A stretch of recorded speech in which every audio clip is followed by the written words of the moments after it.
छत्रपती शिवाजी महाराजांचं खरं हिंदुत्व का आजचं राजकारणी हिंदुत्व? आज प्रत्येक राजकारणी हिंदुत्वाच्या नावावर मत मागतो, पण ज्यांनी हिंदुत्व जगवलं त्यांनी कधीही कोणाच्या धर्मावर द्वेष केला नाही. कारण ते होते छत्रपती शिवाजी महाराज. महाराजांचं हिंदुत्व तलवारीवर नाही तर न्याय, समानता आणि सन्मानावर उभं होतं. त्यांनी मस्जिद दर्गे वाचवले, मौलवींना मान दिला आणि मुस्लिम बायकांच्या अश्रूंवर बंदी घातली. त्यांनी अफजल खानाशी युद्ध केलं, कारण तो मुसलमान होता म्हणून नाही, कारण तो निर्दोषांवर अत्याचार करत होता. आणि युद्धानंतर अफजल खानचा मुलगा पकडला गेला.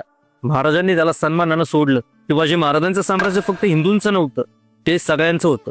त्यांच्या दरबारात ब्राह्मण मंत्री मोरोपंत पिंगळे, मराठा सेनापती बाजीप्रभू देशपांडे, मुसलमान सेनापती सिद्दी इब्राहिम खान, हिराजी इंदुलकर महार, चंद्राजी कवीजी महार, शंकर महार, भिकाजी महार, बाबाजी महार आणि गोविंद महार.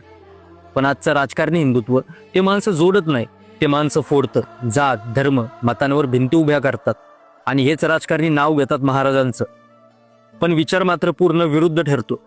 ते त्यांचं हिंदुत्व नाही, ते सत्ता मिळवायचं राजकारण आहे. आणि शिवाजी महाराजांचं हिंदुत्व ना मंदिर फोडतं ना दर्गा जाळतं, ते माणुसकी जिवंत ठेवतं. छत्रपती शिवाजी महाराज आजही फक्त इतिहासात नाही, तर प्रत्येक मराठी माणसाच्या रक्तात आहेत. छत्रपती शिवाजी महाराजांचं हिंदुत्व जोडतं, आजचं राजकारणी हिंदुत्व फोडतं. आठवूया, स्वराज्याचं रक्त सगळ्यांचं आहे आणि माणुसकीचं हिंदुत्व खरं हिंदुत्व आहे.